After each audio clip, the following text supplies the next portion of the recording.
Welcome to the season finale of season number 1 of the vlog. It's been how many? 6 episodes already? This will be the 6th. Wow. I We have know. a special guest here for this one. Another special guest. Luka himself. Or Luka Cempre. Did I say that right? Hi, yeah, you said my first name right. My last name was wrong, but it's Luka Cempre. So yeah, I'm a senior data scientist with Adswerve, and I am so honored and excited to be in virtual studio with you guys. Yeah, it looks like you have a nice studio over there as well. It's a shed that I had to put in my backyard. Because of the third child, there was no more room left in the house. So, but at least it's peaceful out here. Yeah, I bet it is. Yeah. We should make a vlog shed. Vlog shed? Yeah. We just got a Yeah, we shed don't for our have vlog. windows. I'm kind of jealous. He has Yeah, all we that don't natural windows. light. Yeah. We have the artificial light. Anyway, what are we going to talk about today? I think something big. Big query. I'm thinking, yeah, queries that are big. Queries that are big. We got that backwards. Unless there's little queries. I don't know. Big query. So Luka, you're here. You're the expert, I think, on BigQuery. So we're going to talk about that, hopefully. It's exciting. So should we jump in? Talk about what BigQuery is. So how big is BigQuery? Yeah, it's actually a really good question because a lot of people want to know that. And when we started working with it, we were always excited. You know, you can put all these gigabytes of data in it and you can query it, and it's really fast, a lot faster than our little laptops were at the time. And then Google at Cloud Next conferences started pushing it. So they would go from gigabytes to terabytes, and within one of the presentations, they started running petabyte queries. And I remember the first year they did it, maybe it was a 2 petabyte query, and they, click run, had a presentation, and then look at it 5 minutes later, and it's like, look at the results. And then what was really cool is every year after that, they ran the same query. And, the time just went from 5 minutes to something like 20 or 10 seconds. But the performance increased as well. Like, it wasn't querying 2 petabytes anymore. It became a lot more, it got clustered, it got partitioned, it became a lot more efficient. So as you were filtering or searching for specific things, it got faster and at the same time cheaper. But when we look at how big is, yeah, you can query, they say exabytes now, and you can store petabytes of data in it. We got a lot of clients that are collecting so much of analytics data that it's, almost petabytes every day. So it's insane how big it gets. I think it was part of the big data era when BigQuery came out, wasn't it? You think they played on the big data buzzword? I'm sure they did. Yeah. I think you don't hear big data as much anymore. I think everyone just has data all over. Just all big data. No, yeah. That's AI. AI, that's the new one. That's big data. That's the new big data. I think everyone's just got so much data, it's beyond big. Yeah. They had to drop the big. Just everything's it's just data. Just data now. So we could just call it query from now on. Well, it's like when you've got a small family, right? You buy a big house, but then when you have your third child, you got to move to the shed. It's not big anymore. No, it's small again. Right? What's the biggest query you've ever written, Luka? So I usually try to stay very efficient and don't push the boundaries, because the bigger the query, the more cost associated with it. So BigQuery will determine the size based on the amount of data that you scan.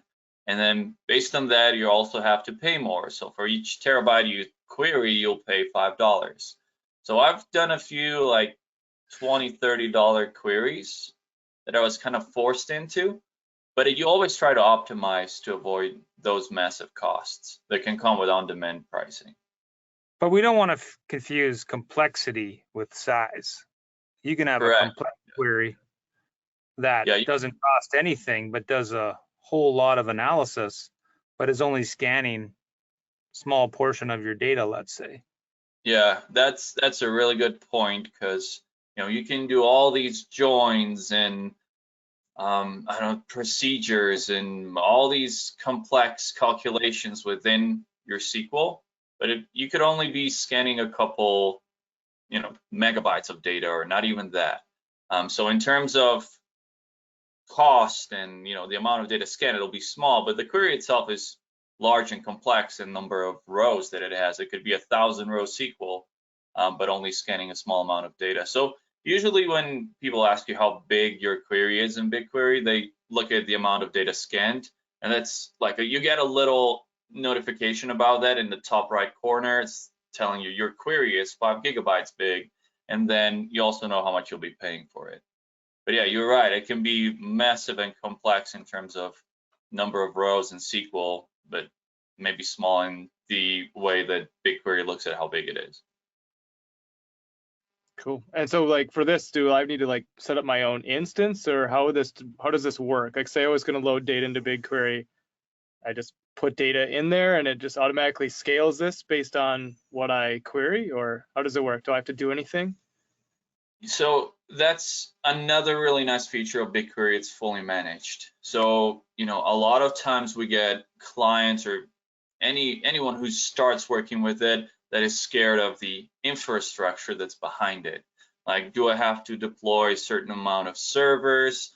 How do I deal with slots? What do I need to be worried about? Well, it's fully managed. So basically, it lives in the cloud. It gives you that query editor. You just go in and start writing queries. You don't even need to upload your data.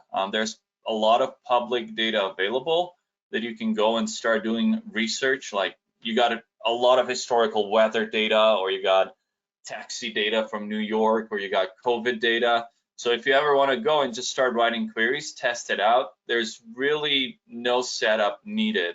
You can just log in with your Google account into Google Cloud Platform, and then it does come with free tier, or if you're using Google Cloud for the first time, you also get some trial money. I think it's like $300. But there's a pretty decent free tier that you can start running with. And again, yeah, fully managed. Everything's just there. You can start putting your SQL into the query editor as soon as you're in the service. So I don't have to do anything, nothing at all. Nothing worth mentioning. Like, I got to write my big queries. You need to set up an account, I would assume. Yeah. Well, you start with your Google Cloud project, which is, basically your place where your services can be accessed. So I have to set up a project. You'll create a project with your Google account, and then within it, you can access BigQuery. But just in terms of starting BigQuery or not, you basically just click on a BigQuery link and you'll get this nice query editor window, and you'll just write your first SQL in it. And a nice thing about it too is that SQL has now been standardized. It has been for a few years. They started with their own flair of BigQuery language, but they transitioned into standard SQL. So if you have experience with MySQL, Postgres, or anything like that, it's a very, very easy transfer into BigQuery. BigQuery will have its own special things, like they may have some ML language within their SQL, or they have the way the data is structured. You may hit structs or repeated fields. So you may have some special SQL for that, but standard SQL and select, star, everything that you used to will work. So I could just make a tiny query and run it in BigQuery. Yeah, you could. One thing there is, no matter how small the query is, the minimum amount you'll be charged for is 10 megabytes. So you got to be careful about that one. Ooh, I guess I can handle that. That's like a big photo. Yep, basically. 10 megs. It's a big photo. So do do I have to write all the queries like in BigQuery's interface? Or just can I get do it- ChatGPT to write them for you. Oh, chat. Okay, I could. You could. But like, You so could. do I need to copy and paste my ChatGPT query into a BigQuery interface then? I don't know if Or- there's a plugin yet for that. Maybe there will be one day. You can build it. No, there's other ways. So you actually don't need to know SQL to work with BigQuery. You can use a BI tool. So Looker Studio, Tableau, they all connect to BigQuery almost natively. You just select it as a source, and you drag and drop your visualizations, and then in the backend you can actually see the queries that are being run within your project. You also have APIs if you just want to transfer data. Those are options as well. So SQL highly encouraged, and it's good to know it, but you can get around it without it as well if you just want to use BigQuery as a great storage place that you access with your BI tools. So what was the original purpose of BigQuery? Like what kind of, it's a database, right? Like it's storage for data, right? So what was the original purpose behind it? So it was firstly an internal tool with Google that then got brought out and made a public part of Google Cloud Platform so that everyone can start accessing it. And it was made as an analytical database. So instead of transactional, you look at analytics here. So it was made to run across massive amounts of data instead of just dealing with individual rows and insertions and deletions and looking at like an individual entity within your table. Everything in here you have to think of as looking at a whole and then maybe focusing more on columns than on rows. And BigQuery is actually columnar, so everything is saved close together within each column. Whereas you may be familiar with more traditional databases like MySQL, where everything from a row is close together. So, if we took the three of us and had a bunch of information, let's say about our height, in a traditional database, it would be Luka and my height close together somewhere in space, and then Gord and your height, and Brian and his height. But in analytical databases, or in columnar particularly here, all our heights would be close together, all our names would be close together. So when you want to calculate an average, or when you're interested in maximum or minimum height, it's very easy to run that and very efficient.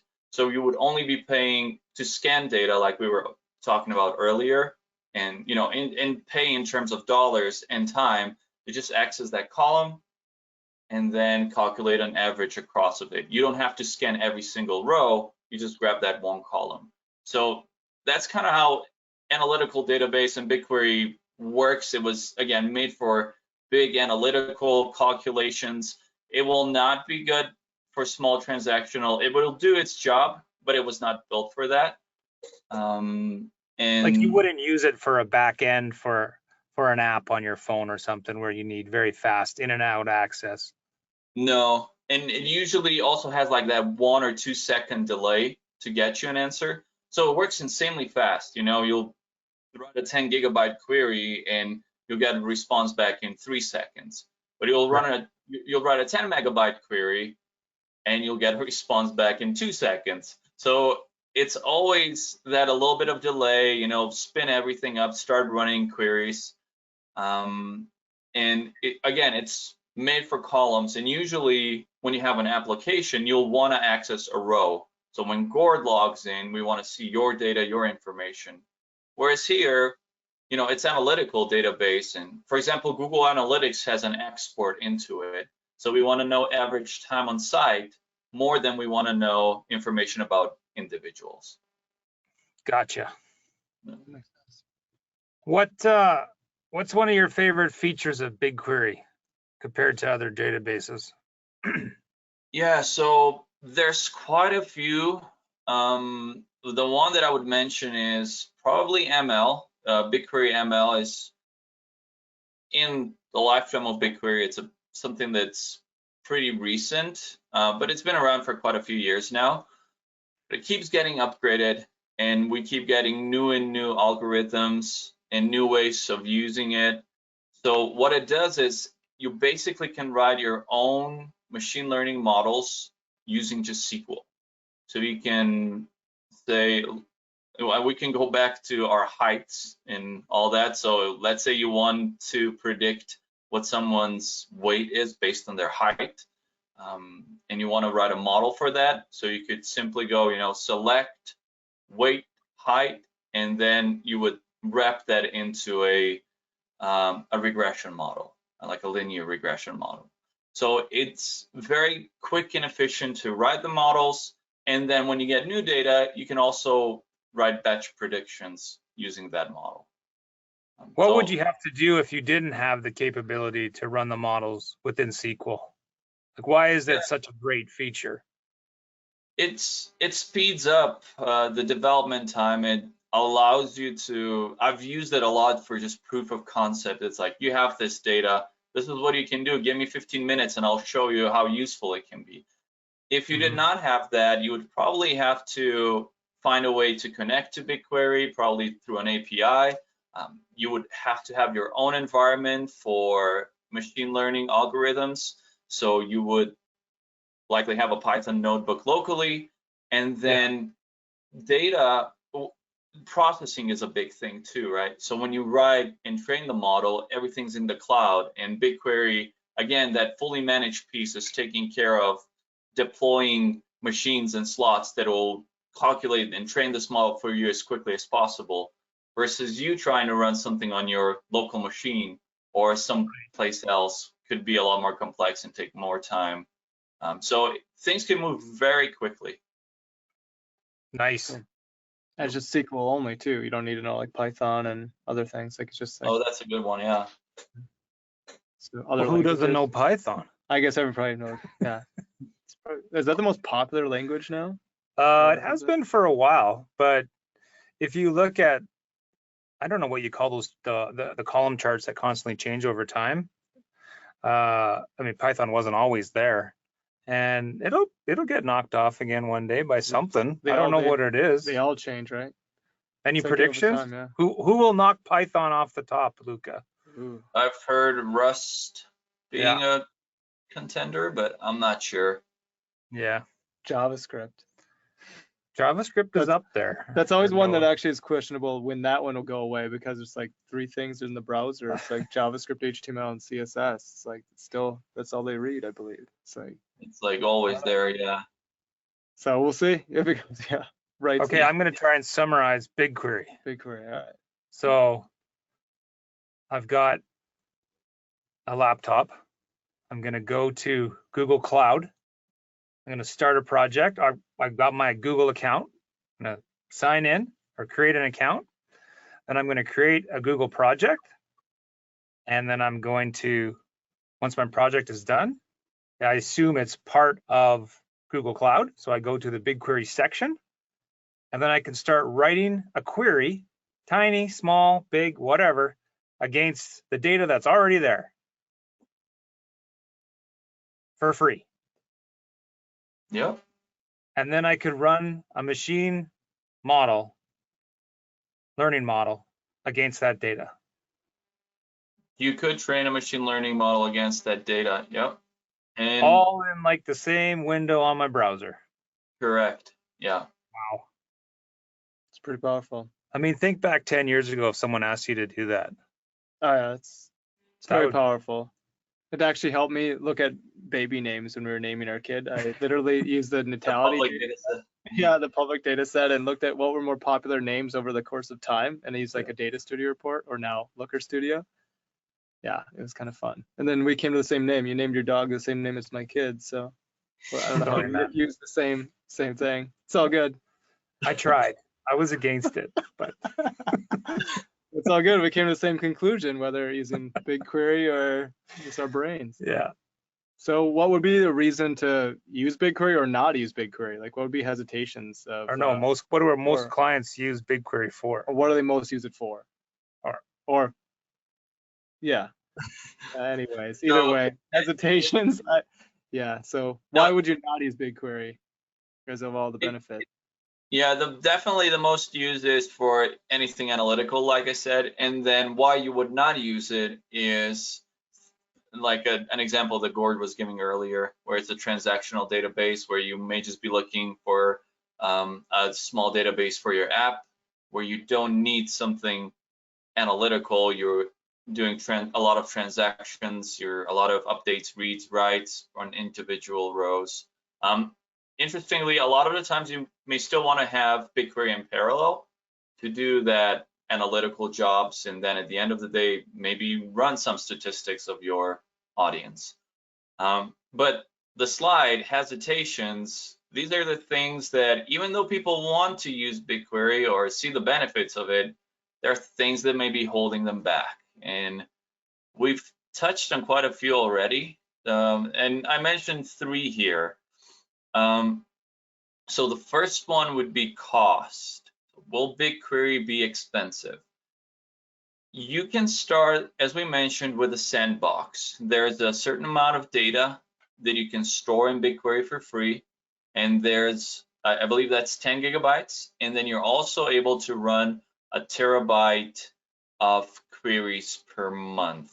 And that can end up being a lot of queries, right? If each query is 10 megabytes, that's 100,000 queries, I believe. So it gives you that nudge to start testing, to see if it's something that'll work for you. And then as you start adding your data, you can connect it to your credit card and maybe you'll start paying for it. But even at that point, the storage cost is about 1 to 2 cents per gigabyte per month. So you have to have, let's say, 100 gigabytes of data in there to even start paying $1 per month for storage. And of course, you can start writing queries and you can be charged 2 ways for that. So you can pay on demand, that $5 per terabyte after your first terabyte, or you can actually reserve slots or use slots and say, hey, BigQuery, I want to use 100 slots for my processing and I'll pay you $3 or $4 per hour to use those. And then you can, within that, run as much as you want to.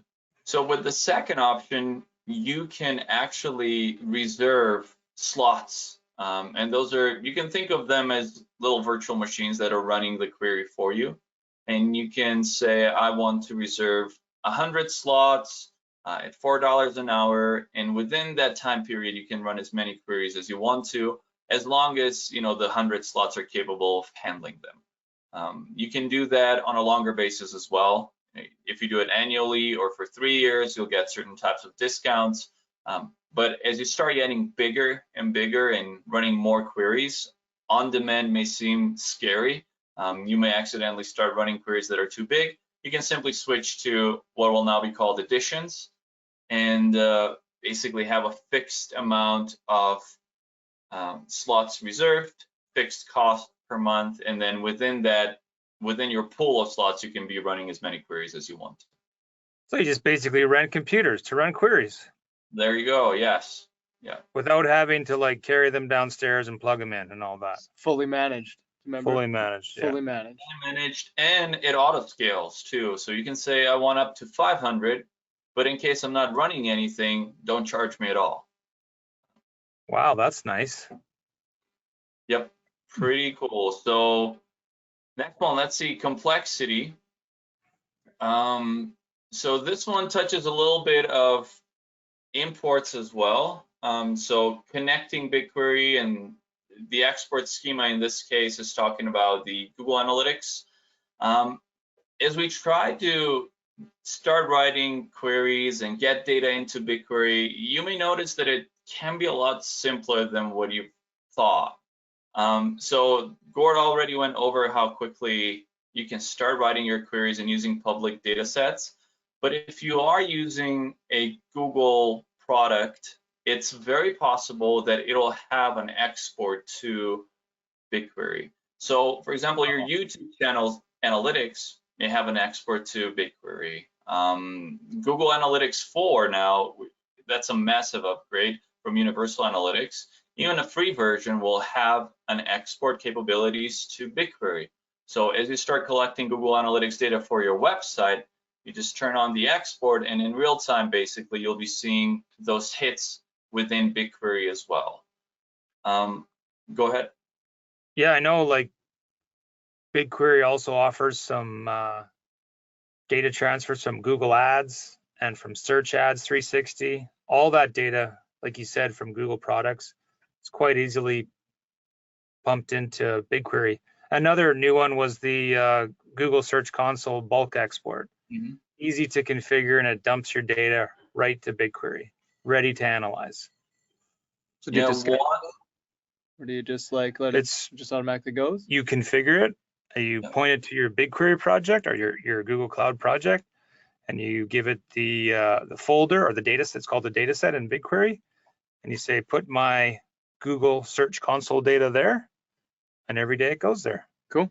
Yeah. Just every day you get a daily new fresh data to query. It just depends daily, and you can run your dashboards off it, reporting off it, and there's Cool. nothing to develop. There's nothing to buy. Managed. Yeah. Wow. It's great. That's cool.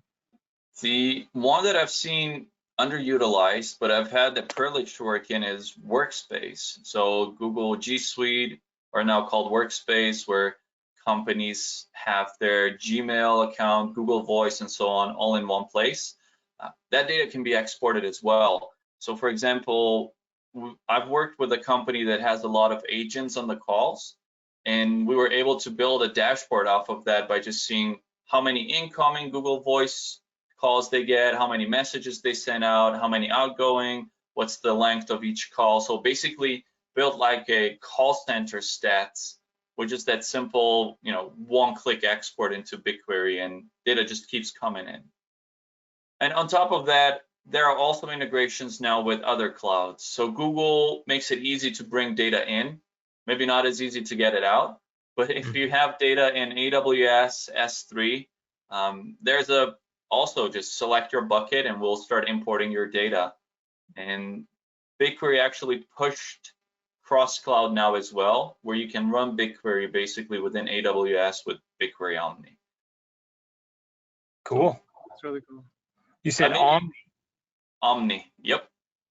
That's what it's called. I may be increasing complexity now, but that starting point, people are hesitating. Oh, I don't want to turn the Google Analytics 4 export on. It's actually very simple. So it's a few clicks and it'll be flying into BigQuery. And then another one that we mentioned, a SQL hesitation. I'm not good at SQL. I don't know how to write it. It's like, just have your data there and use Looker Studio for free with it. And it's actually a really good learning opportunity as well, because as you're building these charts and widgets, and different metrics, every single one of those has a query that you can read within BigQuery. So as you create a new chart and you say, I don't know, average height per gender, let's say, you'll see that there's an AVG height grouped by gender.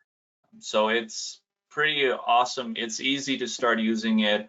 And then you can start even with the simplest queries. You don't have to start with anything complex. And it's a good learning environment as well. Yeah, I was doing some dashboard building for GA4 this morning, and I hadn't worked with that schema yet for GA4.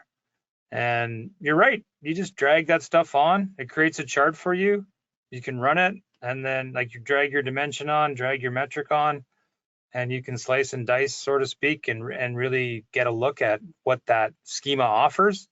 And then, like you said, you can go into BigQuery, look at which queries ran, and learn that way if that's your preferred method of learning. So yeah, there is no need to be scared of the SQL.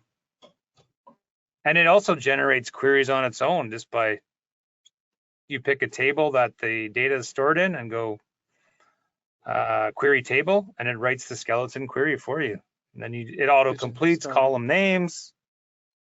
Not too difficult. And there's always ChatGPT or another one to help you write a query. Or when you're in Google, you can use Bard too. Bard will do SQL now. So. Yeah, so like we mentioned, Google Analytics 4 now free. The free version gets an export, and it also has real-time streaming. Is that new? Did the old 360 have real-time streaming? It did, but it wasn't good. So the- before You heard it would- here. it would actually be batched every like 5 to 10 seconds or 5 to 10 minutes. So there was like a 5 to 10 minute delay to start with.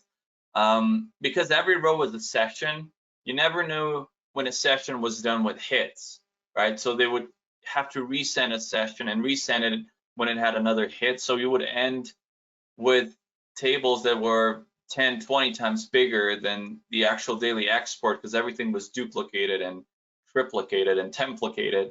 So you had to deduplicate everything, which costs, time and money. And then on top of that, it doesn't have all the fields. It just wasn't useful. So it's a lot more useful now. So is that because the event-based with GA4, or is that what's changed that? Yeah, the new schema that's event-based, like every row is now an event, and you're just streaming those hits directly as individual rows. You don't have to worry about nesting them within a session or anything like that. And from my observations, hits end up in BigQuery within a few seconds. So I always try to demo it. I'll go on our website and I'll open a couple pages. And then every time I run a query, my session, my events are already in there. And it's free now, right? Even with non-360, so non-premium Google Analytics, the export is available. You just put it on your website, turn on the export, and you can start playing. And that's a perfect place to start learning SQL as well. Yeah, it's really good for small and medium-sized companies now to get that data flowing into BigQuery. Put your Google ads in BigQuery as well, and your branded searches from Google Search Console. And if you're not using Google stuff, there's other ways to get data. Like I know for a fact that we've seen there are ways to get Adobe Analytics data into BigQuery. It's not as simple, right? Truthfully. But have you worked with Adobe Analytics in BigQuery? Yeah, I've worked with Adobe. They have, I think, 2 or 3 options for the export. AWS S3 is one of them, and I believe SFTP would be another one. So once it's an S3, BigQuery actually now has a connector where you can pretty quickly get your data into BigQuery. And then with Google Cloud Platform and all the tools that come with it, you can automate some of these processes as well, so that you start getting data into BigQuery. It almost looks natively. As soon as it hits S3, pretty much, you then start transferring it over to BigQuery. As long as you have a structured data set in a nice format, so like CSV or JSON or Avro, you can import that data pretty easily into BigQuery. And then have you come across companies that have done their own analytics Yes. systems? So DIY analytics, that's a fun one. Because of the streaming capabilities that BigQuery has, you can start streaming your hits pretty much directly from your website to BigQuery. So if you want to be, pass all the security and everything, you can even on client side do a API connection with your BigQuery, expose everything and start sending hits. You probably don't want to do it that way. So usually there's going to be like a step or two where maybe you serve a pixel from Google Cloud Storage, and then you can stream logs of requests to that pixel into BigQuery, and then get your own analytics solution implemented very quickly and very powerful too, because of those, terabytes, exabyte capabilities that we were talking about. Yeah, indeed. That's an interesting solution. Streaming is pretty cool. That is really cool. I mean, like you would never have found that with Oracle 15 years ago. Like stream something into Oracle. They would look at you like, what? What do you want to do that for? Would it be you have to do a big load job configuration? So anyway, times have changed. So speaking of times, yeah, what's the look at all these things that have changed with BigQuery just recently. Just in May, in June. Table clones. What is that? Yeah, so BigQuery is always growing, adding more features and becoming cooler. You know, the core, it's still that simple, go in and write your query, but it has all these features around it now. And I pulled some just from the last couple months, and some of these are new, or some the other ones just came into general availability in May or June. But yeah, table clones, what's the like an advantage of just copying a table is that now, and let's go back to, you know, the analytics export, you can clone your analytics export and not pay anything for storage of that clone. But maybe you now want to implement your own rules into it. So in case of analytics, maybe you want to group certain content into content groups. Maybe certain page views you want to say belong to, you know, group A, certain page views to group 2, the B, C, D, or whatever rule you want to come up with. And with table clones, like I said, you won't be paying anything for storage. You'll only be paying for any changes and additions that you do to it. So it's a really efficient way of leaving your raw data as it is, don't touch it, but have a table that has your own rules, your own changes, that basically looks like you're dealing with the original data, but again, can be copied, can be queried, can be, you know, rows can be deleted, things can be updated, and at the same time, your raw data stays untouched, and you're not paying additionally for storage once again. So basically, you're saving half the cost. So is that like taking a snapshot or a backup of the table as it arrives? And then Snapshot is another, yeah, it's a good question. Snapshot is another feature in BigQuery, and the difference is you can think of snapshots as read-only. So you can take snapshots of your data in time, and BigQuery actually has time travel as well, which is interesting. You can go back a week and see what your data looked like, but you can take snapshots at any point, but that's read-only. With table clone, you basically got a snapshot that's writable. Interesting. So let's say you get whatever data arrives in BigQuery and you want to augment it, but this allows you, without duplicate storage cost, I might add, allows you to augment your data, but keep the original one as is, nothing ever happened. So you could call that your data lake, keep stockpiling it, it never changes, nice and safe, backup, and then you make your clone and do your augmentation, integration, whatever you'd like to do to get the needs out of that data. Yeah, and potentially you could also, you know, change access to the data sets. You just have the person you trust and give access to that raw data set, and then you have a data set for your interns where they can go in and be crazy with the export, knowing that they cannot destroy your original data. That's pretty clever. That's pretty cool. It's good for when you get a new hire too, right? Because I know when I was a new hire early on in my career, I dropped a few Oracle tables and I had to get a DBA to restore them. It wasn't a good day. And just make sure you clone it. Yes. Yep. So object tables, what are those? So there's a new type, like you can store objects in there? Yes, object tables is a new one. It became generally available in May. It was around before in preview and you were able to test it, but now it's here to stay. So whenever things come into GA, you're like, okay, this is a real feature now. I can start using it. Google is not going to just take it away. So with object tables, you get access to basically unstructured data. So to your audio, video, images in Google Cloud Storage. So you can build a table on top of all those files in Google Cloud Storage in BigQuery.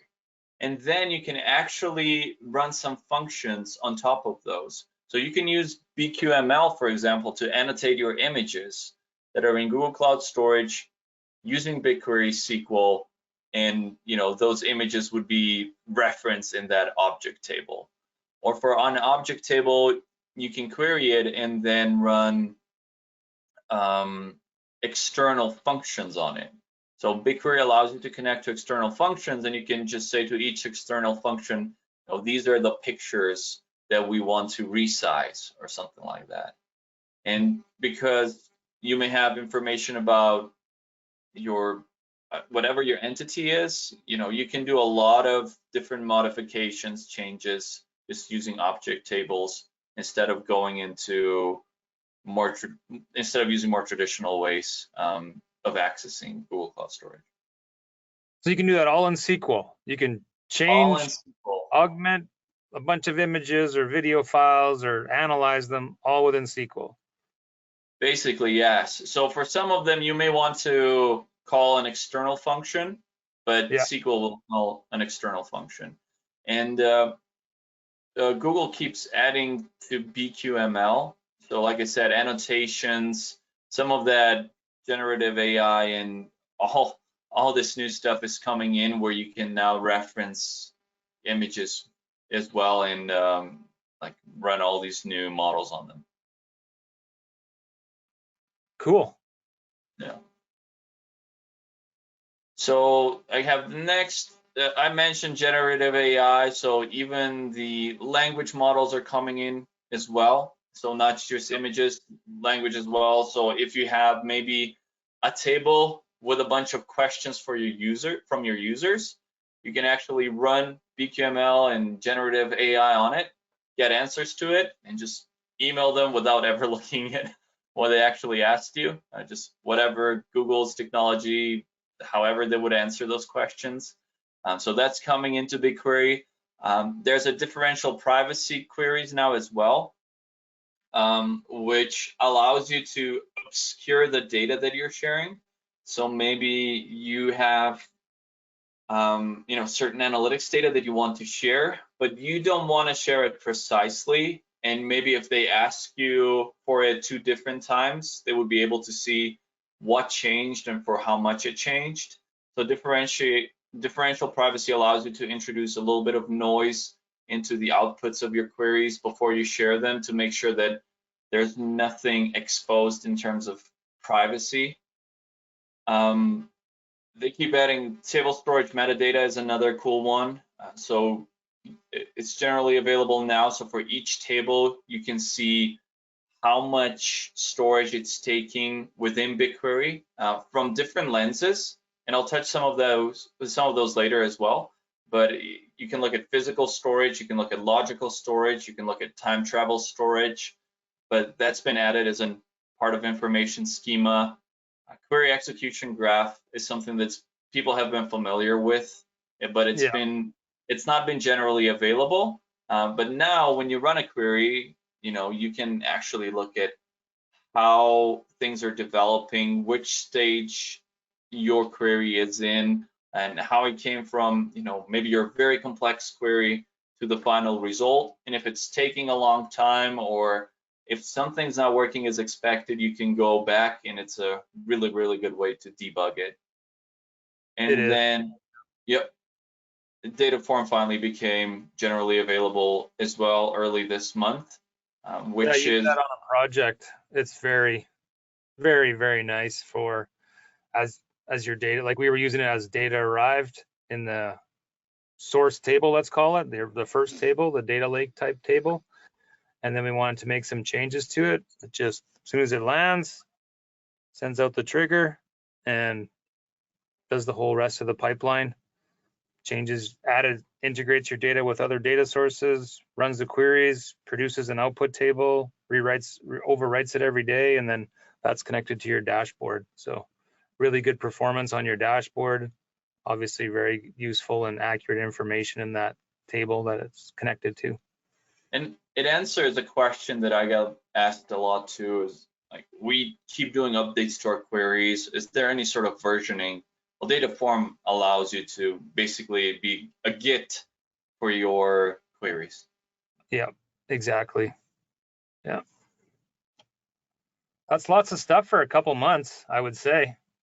Yeah, and they keep adding to it, and something new coming on July 5th as well. So on-demand pricing will go up by 25%. What? That Whoa! is a sentence. Yeah, it'll go from $5 per terabyte to $6.25. Inflation. Inflation, 25%. It's the first increase I've seen probably in 10 years. So it's actually going slower than inflation, but this year it will be it'll be higher. Yeah, so 25%. Wait, sorry about that. My microphone.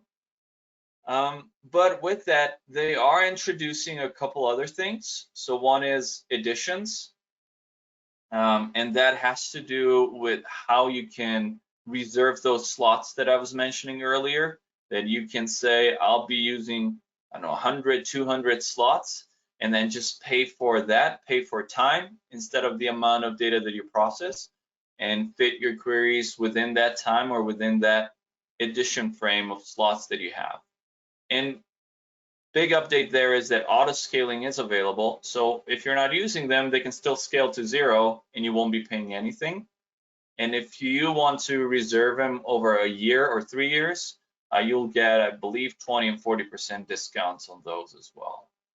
So that makes up for the 25% increase. So yep, if you're upset about that, look into the editions.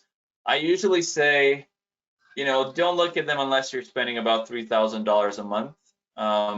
But with auto scaling, that may have changed. Yeah, you may be able to benefit from them a lot earlier. Yeah. And then the third one that I have here kind of goes back to the storage update or the information schema for storage that I was talking about. So each table has storage measured in different ways. So one is logical storage, which is data available to you uncompressed, and then there's physical storage that shows you how much your data, how big your data is when it's compressed and on a hard drive somewhere. And a lot of the times that physical storage can be 5, 10, sometimes even 20 times smaller.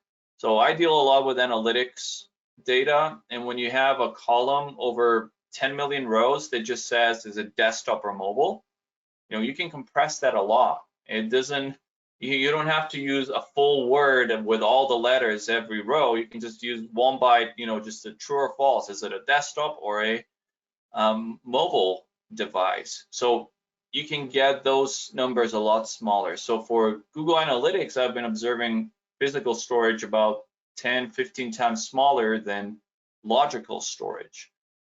And what you'll be allowed to do now is select how you want to be billed for it.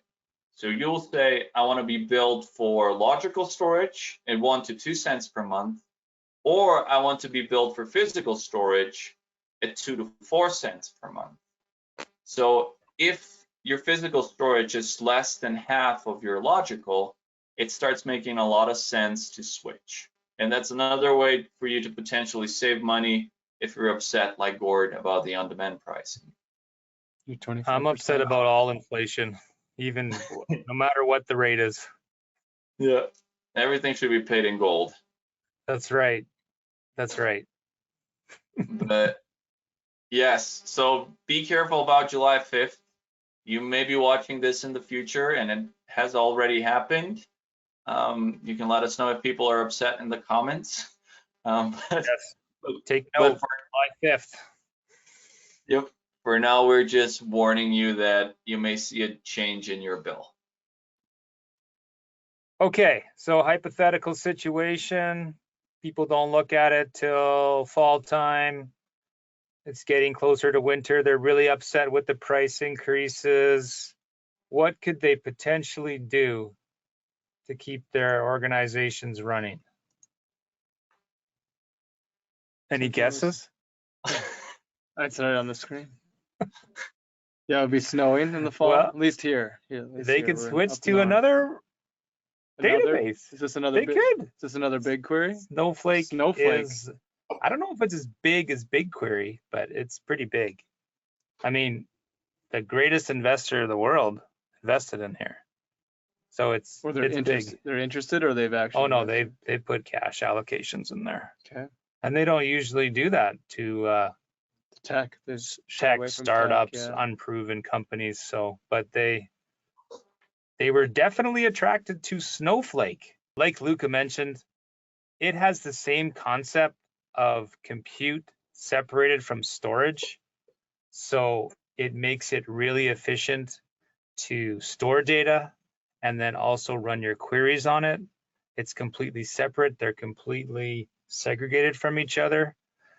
The other big advantage of Snowflake over, let's say, like SQL Server and Oracle, all those data warehouse powerhouses of the past, is that Snowflake was built on the cloud originally. So it's cloud native. So all those things, elasticity, scalability, fully managed, that was all built into From the ground up. And it can run on any cloud. It also does have external tables like BigQuery Omni. So it's very, very comparable to BigQuery. I'm not sure. I know that BigQuery has always had compute separate from storage, and Snowflake has always had that. Obviously, they've both been on the cloud. Like, you could never install BigQuery on premise ever. Right. Snowflake's obviously winning the cloud agnostic. BigQuery is only available on Google Cloud Platform, and they both have external tables. Usability, Snowflake does have some other products or some interfaces that it's drag and drop, so there definitely is no SQL. So probably lean a little bit towards Snowflake on that one, but no code solution. Nevertheless, it's a product that's gained a lot of attention. Like, I personally talked to a lot of clients who use it. Like, how about you? A lot of them mention it, or? I've definitely seen, yeah, we've had a lot of mentions from clients interested in Snowflake and wanting us to be, ask questions about it, like, what is this? What can we get involved with it and use it to solve business challenges? Yeah. Have you heard it from clients as well, Luka? I have, yeah. And well, I'll talk about the limitations. So the Google native tools, they all connect to BigQuery. So a common question that I got was, how can I get it from BigQuery to Snowflake? Right. And it's not that difficult. There are guides, but that's most of the interaction I've had with it. So export to BigQuery, then move to Snowflake. And yeah. There's no direct to Snowflake for many of those tools. Correct. Yeah. Yeah, it's interesting. Like, once a company invests in a product, they want to get the most out of it, which I understand. And it's great that Google offers a lot of those free exports to BigQuery. Snowflake does make it fairly simple to connect to those data sources. So it's not too bad, but it is an extra hop. So it can create issues, can break from time to time, but we'll probably see more of Snowflake as winter comes. Well, snow will be coming. Yeah, the snow will be coming. Multiple snowflakes. Cool. Finally, if you have any questions about season 1, or specifically this episode about what BigQuery was all about and the competitors like Snowflake, give this QR code a scan and it'll take you to our adswerve.com contact us page, and you can speak to one of us 3 or any of us or others, or the other 200 plus employees we have. Depending on your needs, whether media, analytics, or data science, machine learning. I'm guessing somebody here has the answer that we have, or that they're seeking. Oh, for sure. Or we can figure it out, even if your answer is brand new. That's true. We can definitely figure anything out.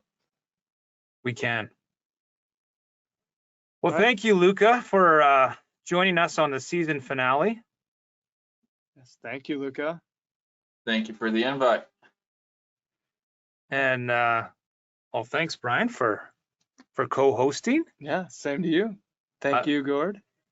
I like co-hosting. We've been through a lot. Ugrainsocks.com, fake website. Yeah. we've had to clarify that, and Yeah. who knows where season 2 will I go. don't know. But we'd love to hear from you or anyone who's listening along.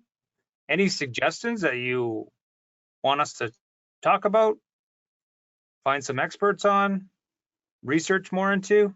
We're glad to hear your thoughts and look into them and get back to you.